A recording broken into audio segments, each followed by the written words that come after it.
Hi everyone, a very good evening to all of you. आप सभी प्यारे बच्चों का, स्टूडेंट्स का वेलकम करता हूं। द हिंदू का फर्स्ट एडिटोरियल आज कवर करने वाले हैं। मेरा नाम है अमन बहल।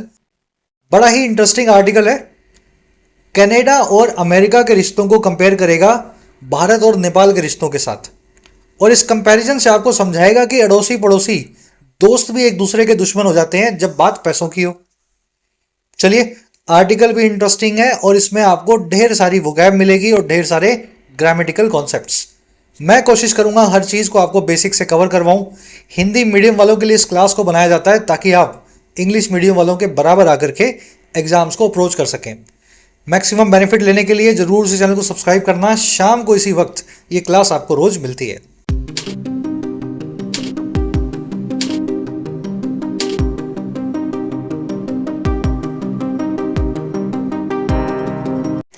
कह रहा है टू क्लोज फॉर कंफर्ट। देखिए, टू का मतलब है बहुत ज्यादा। ये टी डबल ओ है ना, इसको टू ही बोलते हैं, टू नहीं बोलते। टू टू का मतलब होता है बहुत ज्यादा। क्लोज का मतलब है नजदीक। कंफर्ट का मतलब होता है आराम। तो आराम के लिए आप किसी के भी टू क्लोज आ जाएंगे। जहां से आपको दोस्ती मिले, कंफर्ट मिले, वहां पे आप उस देश से अपनी नजदीकियां बना लेते हैं। चलिए, किसने किसको नजदीकियां बनाई। कह रहा है Canada is looking for new friends after the Trump induced uncertainty. कह रहा है कनाडा जो है ना वो लुक फॉर कर रहा है, यानी कि ढूंढ रहा है। लुक फॉर करना एक फ्रेजल वर्ब है किसी को ढूंढने के लिए। क्या ढूंढ रहा है कनाडा? नए दोस्तों को खोज रहा है, न्यू फ्रेंड्स को। और ये खोजने का काम हो रहा है इस घटना के बाद, आफ्टर उस अनसर्टेनिटी के, उस अनिश्चितता के जो ट्रंप इंड्यूस्ड है, जिसको ट्रंप ने इंड्यूस किया है, ट्रंप ने भड़काया है। तो ट्रंप की वजह से इतना ज्यादा अनसर्टेन हो गया माहौल कि कनाडा को लगता है कि अमेरिका मेरा दोस्त नहीं है, हमें यूरोप में जाकर के कोई नया दोस्त बनाना चाहिए। चलिए, कनाडा की वर्ब है is looking for. Look for मैंने अभी आपको बताया एक फ्रेजल वर्ब है किसी को ढूंढने के लिए, तलाशने के लिए। इंड्यूस्ड यानी भड़काया हुआ। अनसर्टेनिटी आप समझते हैं अनिश्चितता। जल्दी से आगे बढ़ के इस आर्टिकल की वोकैब दिखाता हूं आपको। 4-5 वर्ड्स हैं, शुरू में एक साथ देख लो ताकि स्मूथली पढ़ सको। चलिए, मॉक टेस्ट के लिए आप सभी स्टूडेंट को मैं रेकमेंड करता हूं टेस्टबुक.com। मॉक टेस्ट के फील्ड का सबसे पुराना प्लेयर है। बहुत अफोर्डेबल प्राइस में 1.5 लाख के करीब आपको मॉक टेस्ट मिल जाते हैं एक सिंगल पास में। सेल अभी एक्टिव है इस पास पे। 571 के अंदर you can avail the mock test pass. इस पास की खूबी ये है कि सिंगल पास में सारे एग्जाम्स कवर्ड हैं। फिर चाहे आप एसएससी दे रहे हो, बैंकिंग दे रहे हो, रेलवे दे रहे हो, इस बात से फर्क नहीं पड़ता। आपको अलग अलग मॉक टेस्ट पासेज लेने की जरूरत नहीं है। रिसेंटली एक नया पैटर्न भी अनाउंस किया है एसएससी ने, जिसमें एआई का सहारा लेकर के आपके एग्जाम पेपर को डिजाइन किया जाएगा ताकि लीक ना हो पेपर, है ना, चीटिंग कम से कम हो। तो इसी पैटर्न को टेक्स्ट बुक पे भी आप देख पाएंगे। एआई जनरेटेड टेस्ट के अंदर एक नया फीचर ऐड कर दिया गया है एसएससी स्टूडेंट्स के लिए।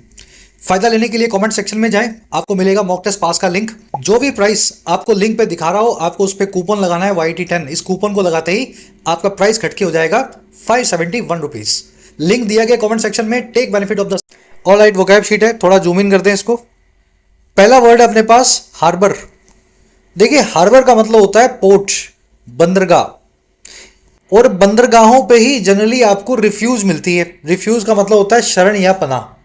आप अपने देश से भागे, किसी और मुल्क में गए, वहां पे पहले बंदरगाह में जाओगे, है ना, वहां के पोर्ट में जाओगे। पहले के टाइम कोई फ्लाइट्स तो होती नहीं थी, लोग जहाज से ही जाते थे। तो पोर्ट को या हार्बर को आप रिफ्यूज भी बोल सकते हैं, शरण भी बोल सकते हैं। और हार्बर वर्ड का एक और मीनिंग है वर्ब फॉर्म में, किसी चीज को अपने अंदर छुपा करके रखना। जनरली कोई फीलिंग हो या फिर, है ना, कोई भी चीज जो आप दुनिया के सामने नहीं लाना चाहते हो, आपने अंदर छुपा के रखी हुई है। अभी भी आपके पोर्ट पे, बंदरगाह पे ही वो चीज है, छुपी हुई है। तो ऐसे इस वर्ड को आपको याद करना है। Panama is a harbour of tax evaders.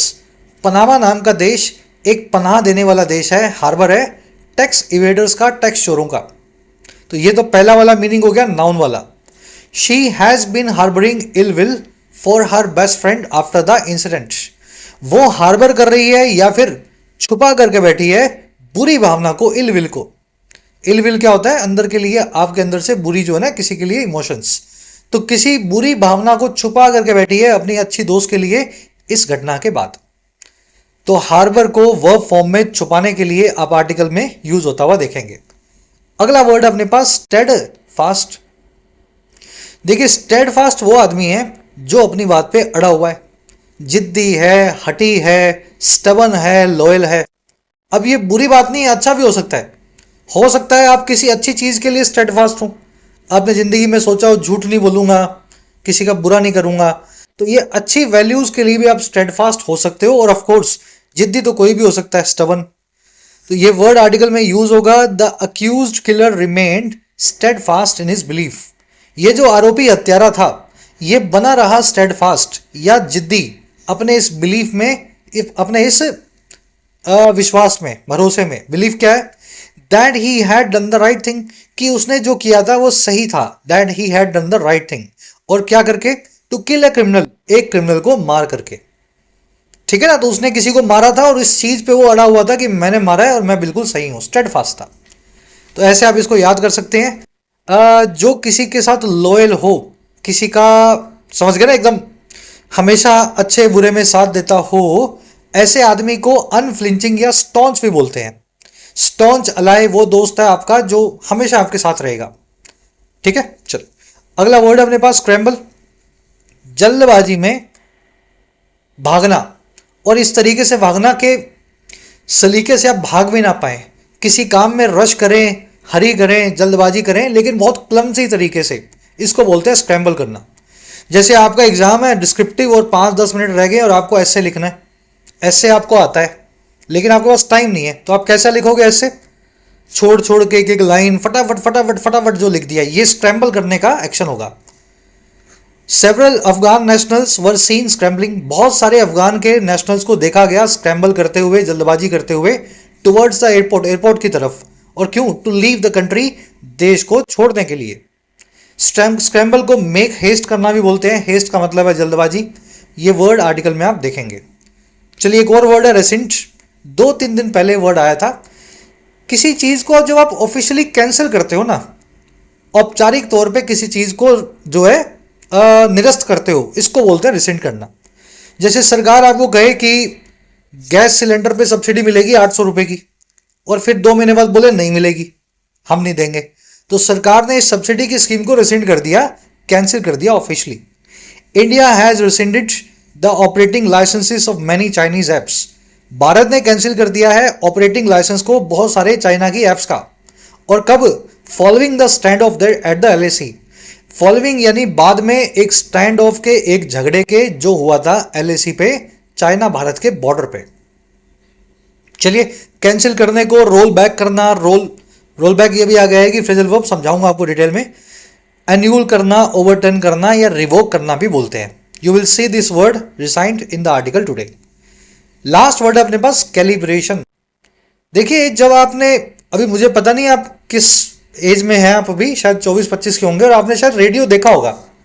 Phones तो अभी आए हैं ना, मोबाइल फोन्स, टीवीज। आज से 20-25 साल पहले लोग रेडियो पे सुनते थे मैच वैच को। तो रेडियो में क्या, एक फाइन ट्यूनिंग का गोल सा बटन होता था, उसको आप गोल गोल घुमाओगे तो उससे क्या चैनल चेंज होंगे। अगर आपने देखा तो रिलेट कर पाओगे। उसी को अंग्रेजी में बोलते हैं कैलिब्रेशन। चीज़ों को अपने हिसाब से एडजस्ट करना, जैसे रेडियो का बटन घुमा करके आप उसको सही चैनल पे लाते हो, या फिर टीवी का एंटेना जो है उसको पहले घुमाते थे ना ताकि सही से नेटवर्क आए, तो वो सब कहलाता है कैलिब्रेशन। एडजस्टमेंट और फाइन ट्यूनिंग इसको बोल सकते हैं। The technician performed a calibration of the weighing machine to ensure accurate results. Technician ने एक कैलिब्रेशन को परफॉर्म किया या एक एडजस्टमेंट किया वेइंग मशीन में, ताकि वो इंश्योर कर सके एक्यूरेट रिजल्ट को, सही तोल को। स्केलिंग, पोजिशनिंग, अरेंजमेंट सभी इसके सिनोनिम्स हैं। कैलिब्रेट वर्ड है, वर्ब है, उससे बना है कैलिब्रेशन। ये कैलिब्रेट नाम की वर्ब आर्टिकल में देखेंगे, इसका मतलब होता है एडजस्ट करना। चलिए वर्ड्स आज के हैवी हैं, पांचों आपके लिए नए होंगे। जल्दी से आओ आर्टिकल पे एक समरी आपको दें किस बारे में लिखा हुआ है। समरी ये है कि अमेरिका और कनाडा एक दूसरे के पड़ोसी हैं, बहुत अच्छे दोस्त हैं, और इतनी अच्छी दोस्ती है इनमें वीज़ा फ्री एंट्रीज भी देते हैं एक दूसरे को। ये बहुत सारे लोग अमेरिका में रहते हैं, कनाडा में जाते हैं, जॉब करते हैं, या कनाडा में रहते हैं, रोज़ शाम अमेरिका से अप डाउन करते हैं, बॉर्डर पे रहते हैं। और इतनी अच्छी दोस्ती के बावजूद डोनाल्ड ट्रंप ने 35% का टैरिफ लगा दिया कैनेडियन प्रोडक्ट्स पे। और इससे हुआ क्या? हुआ ये कि कनाडा को अब लगने लगा है कि अमेरिका से दोस्ती भारी है और हमें दोस्त कहीं और खोजने होंगे। और कनाडा ने यूरोपियन यूनियन में जाके यूरोप की कंट्रीज के साथ में मिल करके, है ना, दोस्ती का हाथ बढ़ाया है। ये आर्टिकल बता रहा है कि ये पैसे का झगड़ा है ना, अच्छे अच्छे दोस्तों को बिगड़ा जो है उनका रिश्ता बिगाड़ देते हैं। ऐसा ही झगड़ा एक भारत और नेपाल के बीच में हुआ था सन 2015 में, जिसमें भारत ने नेपाल पे बहुत प्रेशर बनाया और फाइनली क्या हुआ, नेपाल जो है चाइना के बहकावे में आ गया और आज चाइनीज इन्फ्लुएंस आपको नेपाल में देखने को मिलेगा। बेल्ट एंड रोड इनिशिएटिव भी नेपाल उसका पार्ट है। तो इसमें सलाह दी गई है अमेरिका को कि अपने दोस्तों को फाइनेंशियली कभी परेशान मत करो, करोगे तो वो आपके दुश्मनों से मिल जाएंगे और दोस्ती को है ना आपको पीछे छोड़ना होगा। आज की टोन है कंसर्न, चिंता दिखा रहा है दोनों कंट्रीज के रिश्तों को लेके, और रिफ्लेक्टिव है पास्ट को, यानी आपके अतीत को देख करके रिफ्लेक्शन देगा। रिफ्लेक्टिव मतलब सोचते हैं आप, देखो ऐसा हुआ था भारत नेपाल में, है ना, तो रिफ्लेक्टिव टोन है। चलिए शुरू करते हैं आर्टिकल को। फर्स्ट पैराग्राफ आपके सामने है, जल्दी से एक रीडिंग दो इसको, इसका मीनिंग निकालो।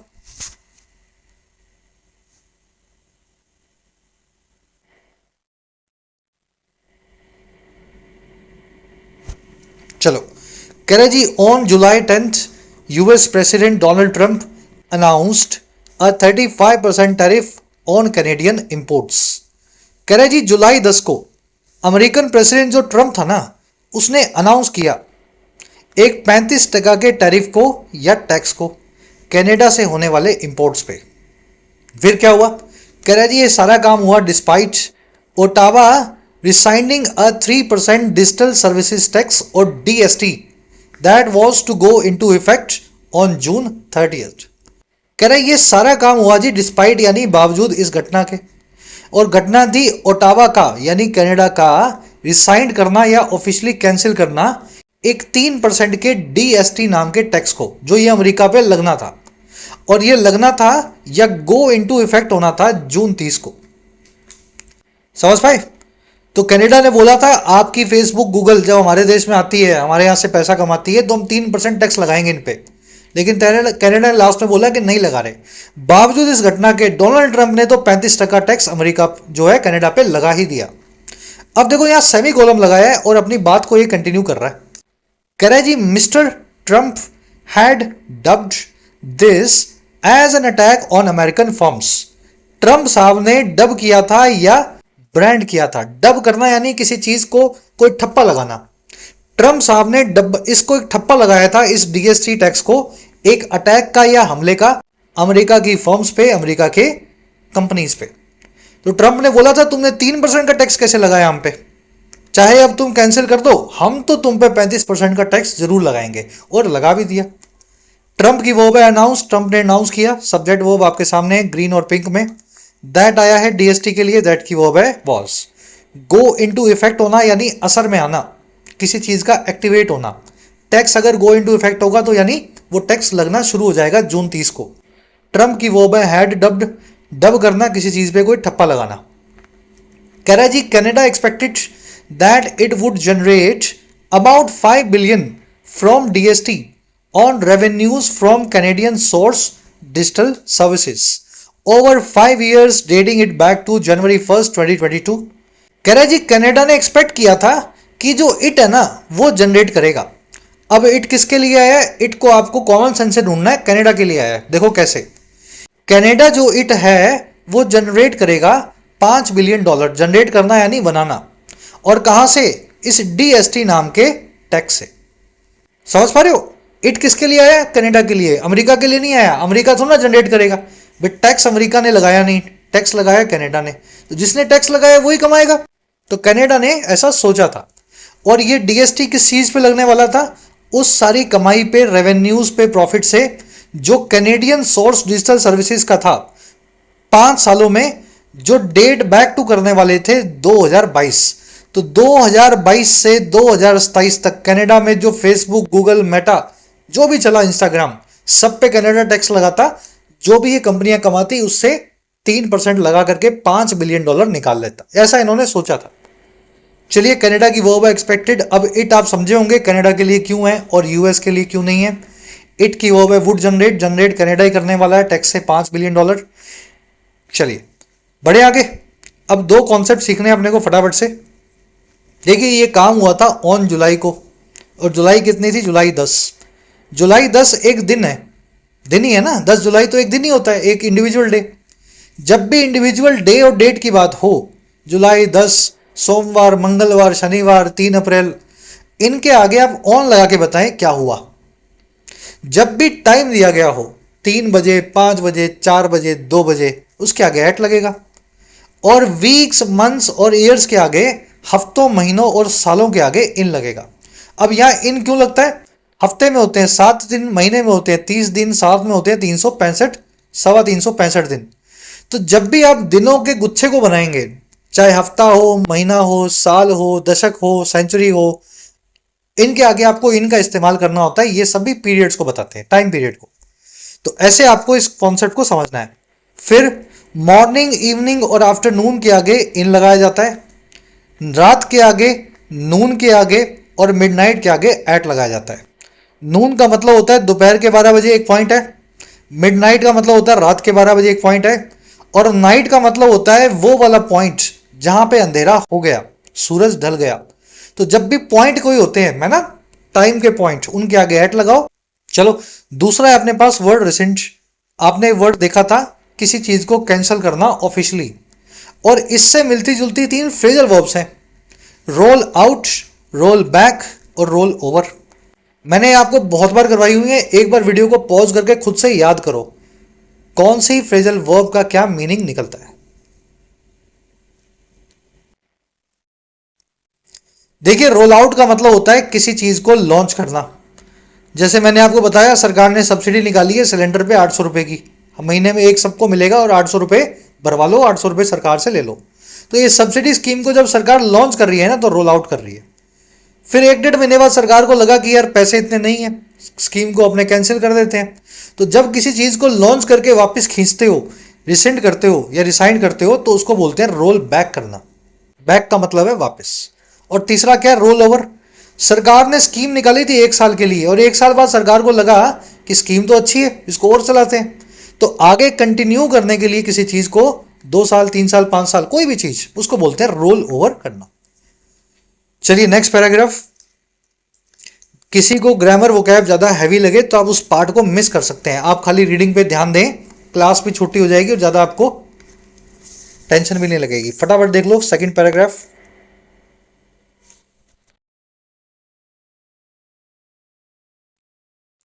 कह रहा है जी, the 35% tax was imposed despite ongoing trade talks which Canada was hoping would result in a trade deal by July 21। कह रहा है जो 35% का टैक्स है उसको लगाया गया था, इम्पोज किया गया था, डिस्पाइट यानी बावजूद, इस ऑन गोइंग या चल रही ट्रेड टॉक्स के। दोनों कंट्रियां बातचीत कर रही हैं ट्रेड टॉक पे, यूएस और कनाडा, लेकिन उसके बीच में टैक्स लगा दिया गया। कह रहा है जी, और ये वो ट्रेड टॉक्स थे विच जिसे कनाडा होप कर रहा था, ये आशा कर रहा था कि वो रिजल्ट इन होगी, इस नतीजे पे पहुंचेगी एक ट्रेड डील का जुलाई 21 तक, बाय जुलाई 21। कह रहा है जी, as agreed upon between Canadian PM Mark Carney and Trump on the sidelines of the G7 summit in mid जून।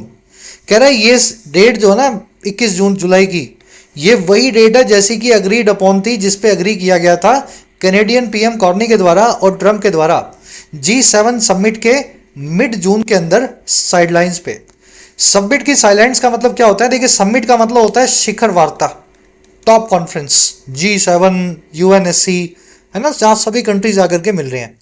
लेकिन जब ये मिल लेते हैं दिन में, शाम को थक जाते हैं, होटल चले जाते हैं, फिर रात में किसी से मिले, पुतिन से मोदी जी मिले, मोदी जी, है ना, किसी और से मिले, उसको बोलते हैं साइडलाइंस। तब ये समिट का पार्ट नहीं होगा, लेकिन होटल में मिल लिए, साइड में बैठ के बातचीत कर ली, इसको अंग्रेजी में बोलते हैं साइडलाइंस। तो मार्क कार्नी कैनेडियन पीएम और डोनाल्ड ट्रंप में चाय पे चर्चा हुई होगी, वहां पे इस चीज को, इस डेडलाइन को इन्होंने दोनों ने अग्री किया था। चलिए, टैक्स की वर्ब है वॉज इम्पोज्ड, इम्पोज करना, लगाना, वॉज प्लस हेल्पिंग वर्ब, मतलब वॉज प्लस में वर्ब की थर्ड फॉर्म पैसिव वॉइस है। कनाडा की वर्ब है वॉज होपिंग, विच की वर्ब है would result, which would result.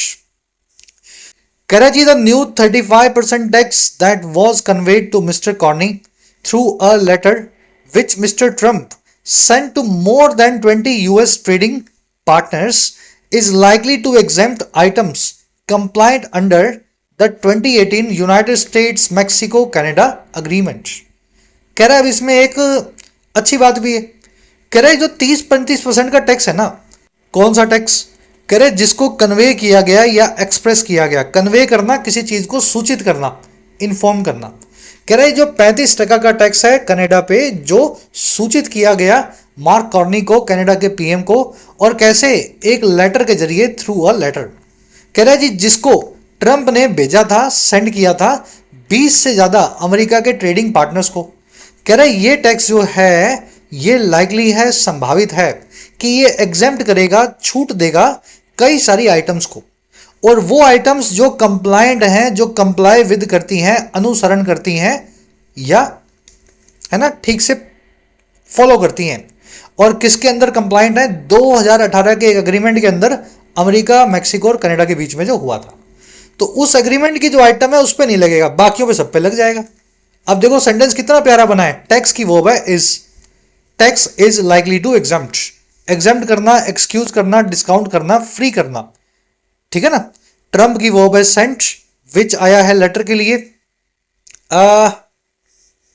चलो दैट की वर्ब है वॉज कन्वेड। कह रहे जी विच यहां पे कोई सब्जेक्ट नहीं है, सिर्फ ग्रीन कलर गलती से हो गया है इसको। विच जो है सेंट वर्ब का ऑब्जेक्ट है। क्या भेजा था ट्रंप ने? ट्रंप ने लेटर भेजा था, लेटर के लिए विच आया है ना। कह रहे जी Canada and the US are each other's largest trading partners. Canada और अमेरिका दोनों एक दूसरे के सबसे बड़े ट्रेडिंग पार्टनर हैं। तो कनाडा अगर 50 कंट्री से ट्रेड करता है और अमेरिका भी 50 ट्रेडिंग जो है कंट्री से ट्रेड करता है, कनाडा का सबसे ज्यादा ट्रेड होता है अमेरिका के साथ, और अमेरिका का सबसे ज्यादा ट्रेड होता है कनाडा के साथ। बड़े अच्छे दोस्त हैं दोनों। बढ़े आगे नेक्स्ट पैराग्राफ। चलो जी फटाफट रीडिंग दो इसको।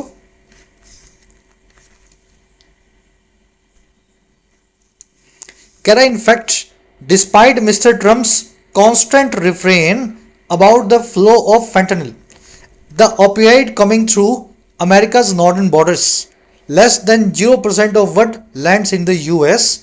What has rankled the American president is the trade surplus of about 63 billion in Canada's favor. अब बता रहा है ट्रंप क्यों चिढ़े हुए कनाडा से। कह रहा सच बात तो ये है इनफैक्ट, बावजूद मिस्टर ट्रंप की लगातार उस रिफ्रेन के। रिफ्रेन एक वर्ब है, इसका मतलब होता है किसी से परहेज करना, लेकिन नाउन फॉर्म में रिफ्रेन इस वर्ड का मतलब होता है आलाप। जो कोई गाना होता है ना, कोई गाने में 4 लाइनें होंगी, बार बार रिपीट होंगी। कोई भी गाना पकड़ लो आप, है ना, पप्पू कैंट डांस साला, तो पप्पू कैंट डांस साला बार बार बोला जाएगा उस गाने के अंदर। बाकी लिरिक्स आएंगे लेकिन पप्पू बार बार आएगा। तो ये जो आलाप होता है इसको अंग्रेजी में बोलते हैं रिफ्रेन। अब यही से पकड़ो इसको। कह रहा है बावजूद ट्रंप के इस गाने के, इस आलाप के, रिफ्रेन के, जो है फ्लो को लेकर के इस गंदी ड्रग के। कह रहा है जी ये गंदी ड्रग क्या है? अब कोमा लगा के बता रहा है, ये अफीम से बनने वाला एक ड्रग है, यानी ओपियोइड है, जो कम थ्रू होता है अमेरिका के नॉर्दर्न बॉर्डर से, यानी अमेरिका के कनाडा वाले बॉर्डर से। लेकिन कितना होता है? कह रहा है जी 0.1% से भी कम होता है कनाडा से उस क्वांटिटी का जो एक्चुअल में लैंड करती है अमेरिका में। ज्यादा तो आता है ये मैक्सिको से, ब्राजील से आता है। कह रहा है जी बावजूद ट्रंप के इस आलाप के कि कनाडा से ये गंदी ड्रग हमारे देश में भेजी जा रही है। कह रहा हुआ क्या? कह रहा वो चीज जिसने रैंकल किया है, इरिटेट किया है, चिढ़ाया है अमेरिका के प्रेसिडेंट ट्रंप को, वो चीज है दैट इज ये ट्रेड का सरप्लस या ट्रेड का मुनाफा, जो है लगभग $63 बिलियन का कनाडा के फेवर में। तो ये जो है ना, ये $63 बिलियन का फायदा यही ट्रंप को सबसे ज्यादा चिढ़ाता है या अनॉय करता है। सेंटेंस की स्ट्रक्चर थोड़ी सी अजीब लग रही होगी आपको क्योंकि लंबा है, लेकिन यहां से लेकर के यहां तक, यहां तो सेंटेंस है ही नहीं, सेंटेंस शुरू हुआ यहां से। वट का मतलब है जो चीज, वट की वर्ब है हैज रैंकल्ड, और वट से बनने वाले पूरे क्लोज की वर्ब है इज। नाउन क्लोज है, जिस चीज ने रैंकल किया है अमेरिकन प्रेसिडेंट को वो चीज है। समझ पा रहे हो? What has rankled the president is, इस पूरे क्लोज को आपने सिंगुलर वर्ब दिया है। सरप्लस का मतलब होता है मुनाफा या एक्स्ट्रा। कह रहे जी this on again off again approach to tariffs as a stick against America's trading partners has forced even steadfast allies such as Canada to scramble to diversify। कह रहे जी ये वाली जो ना on again off again approach, कभी मैं शुरू हो जाऊंगा, कभी मैं शांत हो जाऊंगा, कभी टैक्स लगाऊंगा, कभी दोस्ती करूंगा। कह रहे ये पल में तोशा, पल में माशा वाली जो अप्रोच है डोनाल्ड ट्रंप की, टैरिफ्स को लेकर के, टैक्स को लेकर के। और कैसे करी गई अप्रोच? एक स्टिक के तौर पे, एक लाठी के तौर पे। और किसके सामने? अमेरिका के ट्रेडिंग पार्टनर्स के सामने, दोस्तों के सामने। कह रहे इसी अप्रोच ने ना फोर्स कर दिया है पैसिव वॉइस जो है परफेक्ट टेंस में। यहां तक कि सबसे पक्के, सबसे लॉयल या स्टेडफास्ट अलाइज को, दोस्तों को, जैसे कि अमेरिका का दोस्त है कनाडा, और फोर्स किया है कि ये स्क्रैम्बल करे, हड़बड़ी करे, जल्दबाजी करे कि ये डाइवर्सिफाई कर सके, अपने रिश्तों को हर तरफ फैला सके। डाइवर्सिफाई करना यानी किसी एक चीज पर निर्भर ना करना। अमेरिका से ट्रेड नहीं करेंगे हम, यूरोपियन यूनियन से भी करेंगे, ऑस्ट्रेलिया से भी करेंगे, तो ये कहलाता है डाइवर्सिफिकेशन। तो ये ट्रंप का जो बार बार पलटी मारना है, इसकी वजह से कनाडा फोर्स हो गया है। कनाडा जैसे अमेरिका के दोस्त फोर्स हो गए हैं कि वो इधर उधर झांकने की कोशिश शुरू करें। चलिए, अप्रोच की वर्ब है हैज फोर्स्ड, जो परफेक्ट टेंस लगा हुआ है हैज V3। फोर्स करना किसी को, ठीक है ना, किसी को जो है मजबूर करना। स्क्रैम्बल करना, हड़बड़ी करके जल्दबाजी करना। बताया ना, जैसे आप ऐसे लिख रहे हैं और 5 मिनट रह गए एग्जाम में, तो कैसा लिखेंगे आप ऐसे? वो फटाफट में, वो वाला होता है scramble. Diversify, you already seen this word. कह रहे जी, hours before receiving Mr. Trump's letter, Mr. Carney posted a picture of himself with British Prime Minister Keir Starmer on X। कह रहे जी, कुछ घंटे पहले ही, आवर्स बिफोर, और किसके पहले? रिसीव करने के ट्रंप के लेटर को। जो मार्क कॉर्नी है, कनाडा का पीएम है, उन्होंने पोस्ट किया, या है ना, सबको दिखाया एक पिक्चर जो थी उनकी खुद की, हिमसेल्फ की, British prime minister care Starmer के साथ में। और कहां पोस्ट की? एक्स पे। और ये पोस्ट की इन्होंने सेइंग करते हुए, या कहते हुए, बताते हुए। और क्या बताया? The world is turning to reliable economic partners like Canada. दुनिया जो मुड़ रही है, टर्न हो रही है, रिलायबल यानी भरोसेमंद आर्थिक दोस्तों की तरफ, जैसे कि कनाडा। ठीक है, तो ट्रंप के लिए इन्होंने मतलब एक मैसेज छोड़ा था कि देखो, मैं मार्क कॉर्नी हूं, कनाडा का पीएम, आपसे नहीं मिला, मैं फोटो खिंचा रहा हूं ब्रिटिश पीएम के साथ। और लिख दिया कि अब सब जो है रिलायबल पार्टनर चाहते हैं, अमेरिका को कोई भी पार्टनर नहीं बनाना चाहता। चलिए, कार्नी की वर्ब है पोस्टेड, पोस्ट करना आप समझते ही हैं। वर्ड की वर्ब है टर्निंग, टर्ना यानी किसी की तरफ मुड़ना, टर्न करना यानी किसी की तरफ इंक्लाइंड होना या मुड़ना। रिलायबल यानी भरोसेमंद। चलिए, नेक्स्ट पैराग्राफ।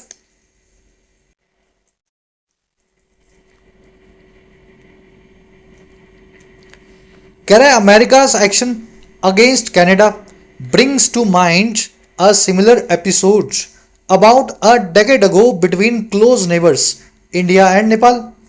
कह रहा है अमेरिका का जो एक्शन है कनाडा के खिलाफ, ये ब्रिंग टू माइंड करेगा या आपके दिमाग में लाएगा। और क्या लाएगा?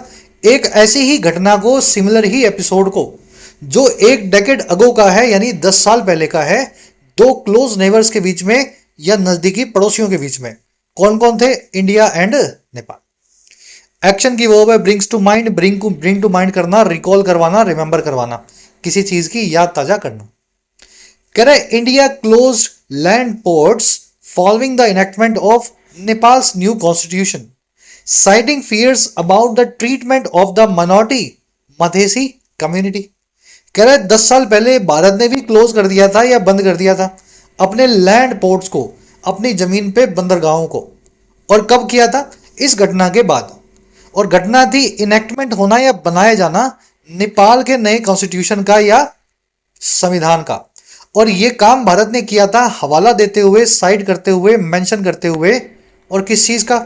उन फियर्स का, उन डरों का, जो था बर्ताव को लेकर के, ट्रीटमेंट को लेकर के, एक मधेसी नाम की कम्युनिटी का, जो माइनॉरिटी है नेपाल में। और ये वो कम्युनिटी है that has had close ties to India, जिसके रहे हैं, जो रखती आई है, हैज हैड करती आई है बड़े नजदीकी रिश्तों को भारत के साथ। तो भारत ने बोला था कि नए कॉन्स्टिट्यूशन में एक मधेसी कम्युनिटी को आप परेशान कर रहे हो, अगर ऐसा है तो आपके लिए हमारे बंदरगाह बंद है, आप लैंड लॉक दो, भारत से ही कुछ आएगा, अगर कुछ भी आएगा, कहीं और से भी मंगाना है तो भारत के कलकत्ता एयरपोर्ट से, पोर्ट से आएगा। आपके लिए कलकत्ता का और गुजरात का पोर्ट बंद है, अब आप मंगाना है जहां से मंगा लो। तो ये काम हम कर चुके हैं। इंडिया की वर्ब है क्लोज्ड। चलिए, साइटिंग यहाँ पे प्रेजेंट पार्टिसिपल साइमल्टेनियस एक्शन है। जब भारत ने बंदरगाह बंद किए, तब ये भारत साइड भी कर रहा था या हवाला भी दे रहा था। ठीक है, साइमल्टेनियस एक्शन बताने वाला है। दैट आया कम्युनिटी के लिए, दैट की वर्ब है हैज एट, टाइज मतलब रिश्ते। कह रहा the action crippled Nepals land locked economy. इस एक्शन ने, इस हरकत ने भारत की क्रिपल कर दिया, अपाइज कर दिया नेपाल की लैंड लॉक्ड इकोनॉमी को, उस अर्थव्यवस्था को जो एक ऐसी लैंड पे है जो लॉक्ड है। नेपाल का खुद का कोई बंदरगाह नहीं है। कह रहे जी that was entirely reliant on Indian ports such as Kolkata and Visakhapatnam for its trades. कह रहे ये वो इकोनॉमी है जो पूरे तरीके से रिलायंट है, निर्भर है भारत के बंदरगाहों पे, जैसे कि कलकत्ता का या फिर साउथ में विशाखापट्टनम का, अपने ट्रेड के लिए। चलिए, एक्शन की वर्ब क्रिपल्ड है, क्रिपल करना, किसी को अपाइज बनाना। लैंड लॉक्ड आप जानते हैं, जिसके खुद के कोई सी बॉर्डर्स ना हो। नेपाल का कुछ सी बॉर्डर नहीं है ना, ऊपर चाइना, इधर तिब्बत, इधर भारत। तिब्बत लगता है कि नहीं, देख लेना। दैट आया इकोनॉमी के लिए, दैट की वर्ब है वॉज। रिलायंट ऑन होना, किसी चीज पे निर्भर होना, डिपेंडेंट होना। कह रहा है जी acute fuel and medicine shortages followed. कह रहा है जी बहुत तेज, बहुत तीखी फ्यूल और मेडिसिन की जो शॉर्टेज थी या फिर कमी थी, उसने फॉलो किया, वो इस घटना के बाद में दिखाई दी नेपाल के अंदर।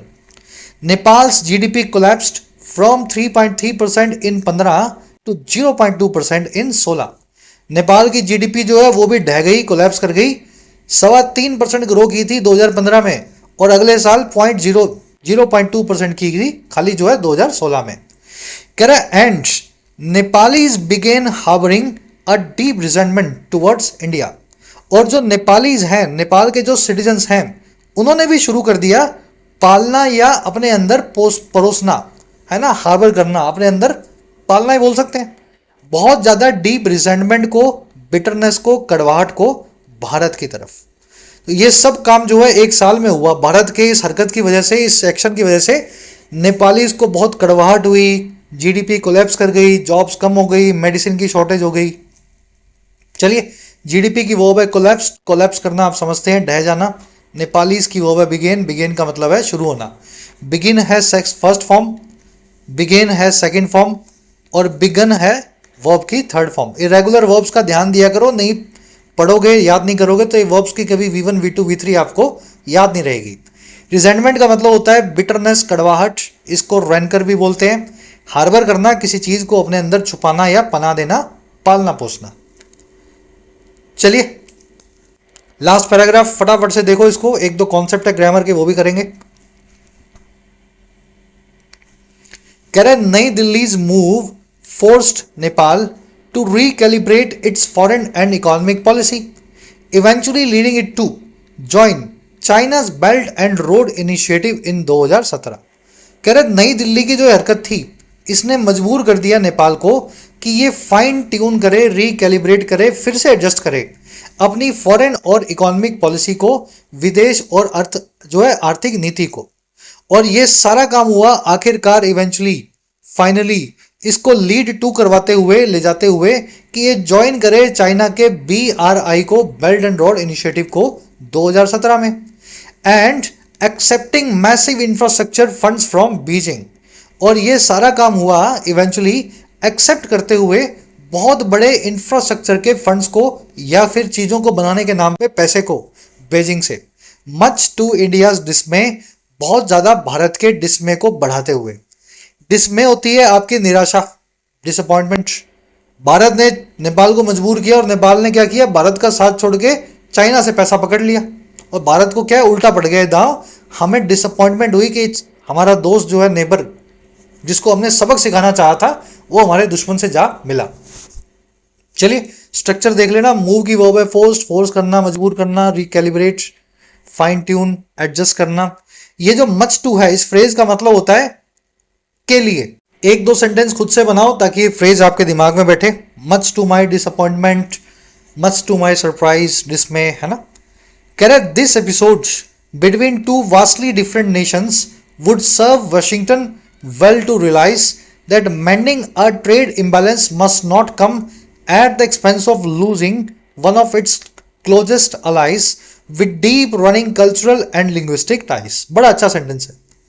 कह रहे जी ये पूरी घटना जो बताई हमने इंडिया नेपाल की, दो बहुत ही वास्टली डिफरेंट नेशंस के बीच में, बहुत अलग तरह के देशों के बीच में, कह रहा है जी ये जो है ना ये सर्व करेगी, इस काम को पूरा करेगी। और क्या करने का, ये सर्व करेगी वॉशिंगटन को बहुत अच्छे से रियलाइज करवाने में या इस चीज़ का एहसास लेने में। दैट वो ये कि अगर आपको मेंड करना हो, फिक्स करना हो, रिपेयर करना हो व्यापार में इम्बैलेंस को या असंतुलन को, तो ये मेंड करने का काम है ना, ये बिल्कुल नहीं होना चाहिए या नहीं आना चाहिए इस एक्सपेंस पे, इस कीमत पे जो है खो ही देने का अपने सबसे क्लोजेस्ट, सबसे नजदीकी अलाई या दोस्त को। और वो अलाई जिसके deep cultural and linguistic ties हैं, जिसके साथ आपके बहुत गहरे सांस्कृतिक और भाषाई रिश्ते हैं, एज कनाडा, जैसे कि कनाडा है, with an economy that is 1/11 that of the US, जिसकी एक इकोनॉमी है जो 1/11 है इकोनॉमी के दैट के जो है अमेरिका की। कॉम्प्लेक्स सेंटेंस है, लंबा सेंटेंस है, एक बार इसको रिपीट कर लो। ये एपिसोड सर्व करेगा, ये इस काम को करेगा अच्छे से वॉशिंगटन के लिए, सर्व वेल करेगा कि वॉशिंगटन रियलाइज करे कि जो फिक्स करने का काम है एक व्यापारिक असंतुलन को, वो बिल्कुल नहीं होना चाहिए इस कीमत पे। और कीमत है खो देने की अपने सबसे नज़दीकी दोस्त को, और वो दोस्त जिसके साथ बहुत गहरे सांस्कृतिक और भाषाई रिश्ते आपके बने हुए हैं, जैसे कि अमेरिका के लिए है कनाडा, एज कनाडा। और ये वही कनाडा है जिसकी इकोनॉमी बेचारे की छुटकू सी है, इज 1/11 1/11 है उस इकोनॉमी के जो है अमेरिका की। ठीक है, एपिसोड की वर्ब है वुड सर्व, मेंडिंग की वर्ब है must not come. At the expense of, at the cost of, दोनों का मतलब होता है इस कीमत पे। चलिए कह रहा है जी albeit with a trade surplus now attempts to redraw its foreign and economic strategies. Sentence अभी खत्म नहीं हुआ। कह रहा है जी, कह रहा है क्योंकि कनाडा जिसकी इस तरह की इकोनॉमी है, अमेरिका से छोटी है, 1/10 है, 1/11 है, कह रहा है वो बावजूद एक ट्रेड सरप्लस के, ट्रेड में प्रॉफिट के, अभी वो कोशिश कर रहा है कि वो रीड्रॉ करे अपनी फॉरेन और इकोनॉमिक स्ट्रेटजी को, अपनी विदेश और आर्थिक नीतियों को। कनाडा की वर्ब है अटेम्प्ट्स। ठीक है, ऑलबीट का मतलब होता है ऑल्दो, हालांकि ये ऐसा है फिर भी कनाडा ऐसा करता है, albeit with a trade surplus now attempts. चलिए दो ग्रामर कॉन्सेप्ट है, दो क्या तीन है, फटाफट देख लो। एट द एक्सपेंस ऑफ मतलब इस एक्सपेंस पे, एक्सपेंस का मतलब होता है खर्चे पे, इसको एट द कॉस्ट ऑफ भी बोलते हैं, इसका मतलब होता है इस कीमत पे। आप बोलते हो ना इस कीमत पे मैं ये कर सकता हूं, या किसी भी कीमत पे मैं ये नहीं कर सकता, या ये काम हुआ इस कीमत पे, तो eight the expense of, at the cost of लगाएं, एट लगेगा, ऑन का इस्तेमाल नहीं होगा। तो पहली चीज तो ये ध्यान रखो।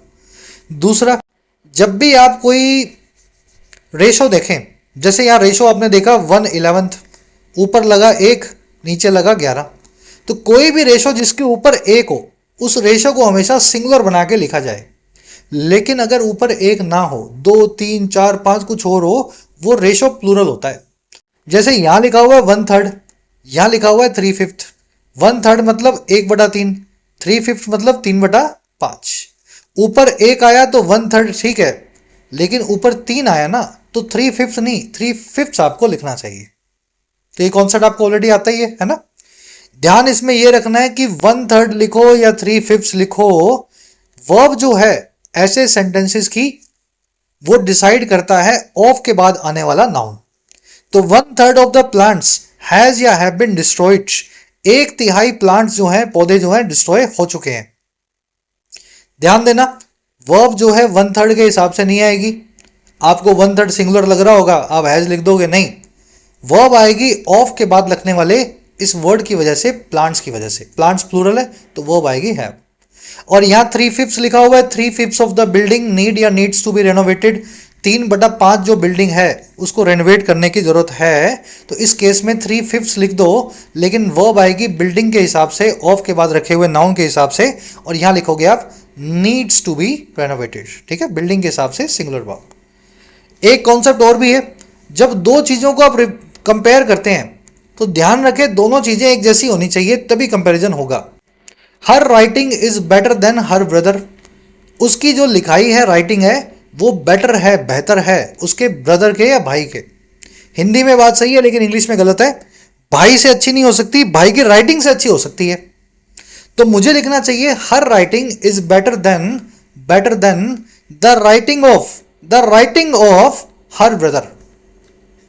ठीक है ना। तो अंग्रेजी में बराबर की चीजों को कंपेयर किया जा सकता है, राइटिंग को राइटिंग से, गाने को गाने से, है ना, ब्यूटी को ब्यूटी से।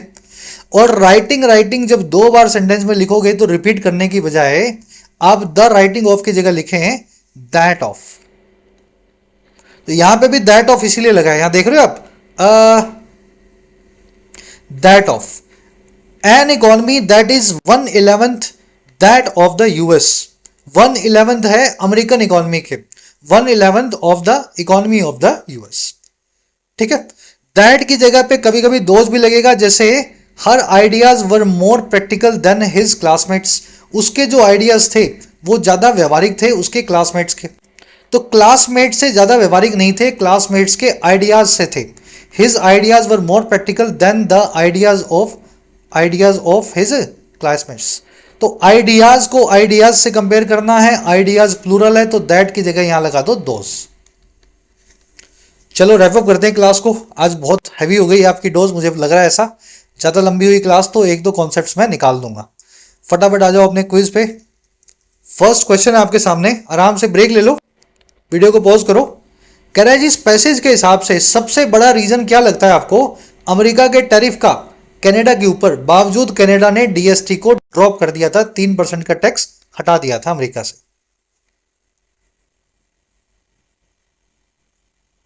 रीजन यही है, कनाडा जो है $65 बिलियन अमेरिका से ज्यादा कमा रहा है। ट्रेड के अंदर कनाडा को फायदा हो रहा है। ट्रंप चाहता है कि सिर्फ अमेरिका को फायदा हो, बाकी सब कंट्रीज घाटे में रहें। तो फर्स्ट का आंसर बनेगा C, the US trade deficit. Deficit यानी घाटा, अमेरिका का व्यापार में घाटा कनाडा के साथ, वही पॉलिटिकली अनएक्सेप्टेबल है ट्रंप को।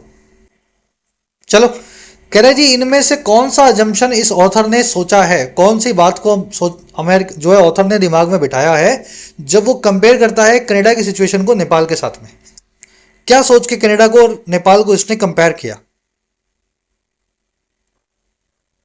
अजम्पशन यही है, कनाडा अमेरिका का दोस्त है, नेपाल भारत का दोस्त था, आज भी है, लेकिन दोस्ती में दरार आ जाती है जब बात पैसे की हो।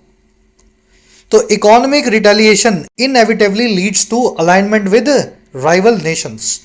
आर्थिक तौर पे अगर आप रिटेलिएशन करोगे या किसी पे जवाबी हमला करोगे तो वो हमेशा ही या इनएविटेबली लीड टू करेगा दोस्ती की तरफ आपके दुश्मनों के साथ। दोस्त के ऊपर आर्थिक हमला करो, आपके दुश्मन से जाके मिल जाएगा, चाहे वो कनाडा हो चाहे नेपाल हो। चलो, मेंस लेवल के क्वेश्चन थे, मेरे ख्याल से गलत ही हुए होंगे। सेकंड का आंसर है बी, फर्स्ट का है सी। अब कुछ क्वेश्चंस दे रहा हूं एज होमवर्क आपको, फटाफट से। क्लोज टेस्ट है, 1 2 3 4 5 और 6 वर्ड्स में से 4 वर्ड्स को इस क्लोज टेस्ट में आपको फिट करना है। मीनिंग निकालो और सही वर्ड को सही जगह पे रखना। फ्रेजल वर्ब पूछिए आपसे, रोल ओवर, याद है ना, roll out, roll over, roll back. तो रोल ओवर क्या होता है?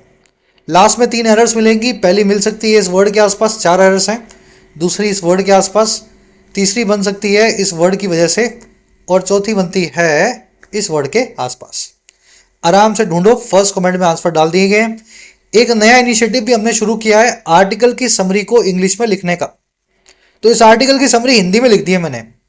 अमेरिका द्वारा कनाडा पे नए टैक्स लगाने से उसका करीबी सहयोगी दूर हो सकता है, जैसा कभी भारत नेपाल संबंधों में हुआ था। सभी बच्चे कोशिश करें, कमेंट्स में आंसर अपना पोस्ट करें। मार्क्स जरूर बताया करो, आउट ऑफ 11 कितने मिले, 2 मिले, 5 मिले। अपना ट्रांसलेशन जरूर से लिखना। कल की क्लास में मुलाकात होगी। Until then signing out.